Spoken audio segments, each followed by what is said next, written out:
अभी कुछ दिन पहले हम गोल्ड और सिल्वर की रैली की बात कर रहे थे और सोच रहे थे कि क्या ये और ऊपर जाएगा या नीचे।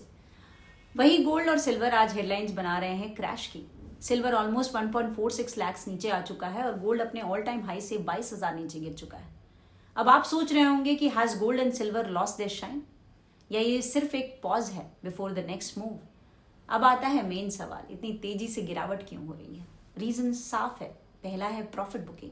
जिन्होंने रैली के टाइम खरीदा वो बोल रहे हैं कि अब बहुत प्रॉफिट हो चुका, time to exit. Reason 2 is dollar is strong, और जब भी डॉलर स्ट्रांग होता है गोल्ड एंड सिल्वर प्रेशर में आते हैं, दे बिहेव रिवर्स।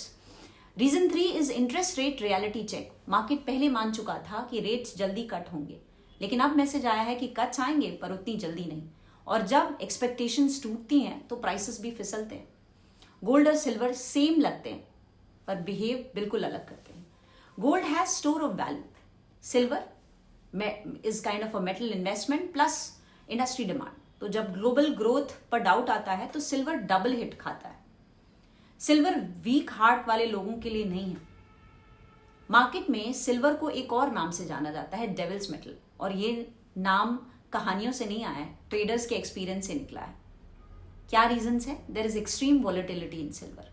इसका बिहेवियर बहुत एग्रेसिव होता है, एक दिन में 6 से 7% ऊपर और अगले दिन उतना ही नीचे आ सकता है। इस मेटल ने ज्यादातर ट्रेडर्स को कंफ्यूज किया है, स्पेकुलेटर्स को बर्न आउट किया है। इसीलिए कहते हैं कि सिल्वर पेशेंस नहीं, डिसिप्लिन टेस्ट करता है। Reason number 2 is that the market of silver is smaller as compare to gold. तो अगर थोड़ा सा भी पैसा आता जाता है तो प्राइस बहुत वॉयलेंट स्विंग करता है। Reason number 3 is manipulation. 1980 में हंट ब्रदर्स ने सिल्वर मार्केट को कॉर्नर करने की कोशिश की। प्राइसेस स्काई रॉकेट हो गए और फिर अचानक से क्रैश। तब मार्केट ने सीख लिया कि सिल्वर माफ नहीं करता, और यहीं से डेविल्स मेटल नाम और ज्यादा पॉपुलर हो गया। रीजन नंबर 4 इज इंडस्ट्रियल और प्रेशियस मेटल का एक हाइब्रिड है। तो हम इसको सिर्फ इन्वेस्टमेंट एसेट नहीं कह सकते, इसका लगभग 50 से 60% डिमांड इंडस्ट्री से आता है। Solar panels, electronics, electronic vehicles. इसीलिए इकोनॉमी स्लो होती है तो सिल्वर गिरता है, सेंटिमेंट स्ट्रांग है तो सिल्वर भागता है। गोल्ड एक इमोशन है, सिल्वर रोलर कोस्टर है। Reason number 5 is poor man's gold effect. Silver अक्सर गोल्ड के पीछे चलता है, ऊपर जाते वक्त ज्यादा भागेगा और नीचे जाते वक्त उतना ही ज्यादा गिरता है। इसीलिए ट्रेडर्स कहते हैं कि गोल्ड तुम्हें टेस्ट करता है लेकिन सिल्वर तुम्हें पनिश करता है। आज जो सिल्वर गिर रहा है ये कोई सरप्राइज नहीं है, ये डेविल्स मेटल का क्लासिक बिहेवियर है। अब आते हैं गोल्ड पर। क्या गोल्ड का लॉन्ग टर्म स्टोरी अब खत्म है? अगर आंसर पूछेंगे तो नहीं। गोल्ड का लॉन्ग टर्म रोल अनचेंज है।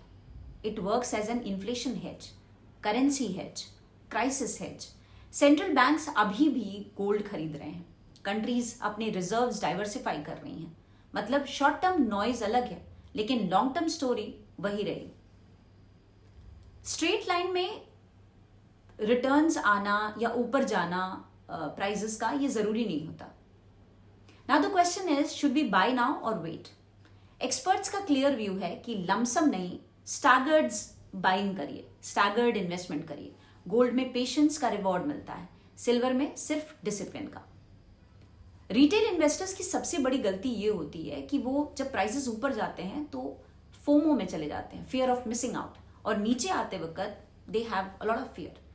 गोल्ड और सिल्वर आपको रिच नहीं बनाते हैं, आपको स्टेबल बनाते हैं। तो फाइनल आंसर ये है कि गोल्ड एंड सिल्वर ने शाइन नहीं खोया है, सिल्वर ने बस अपना डेविल्स मेटल नेचर दिखाया है। सिल्वर पैसा नहीं, सबर टेस्ट करता है। Thank you so much for watching. We'll be back again with another exciting update. Till then, bye bye, take care and stay safe.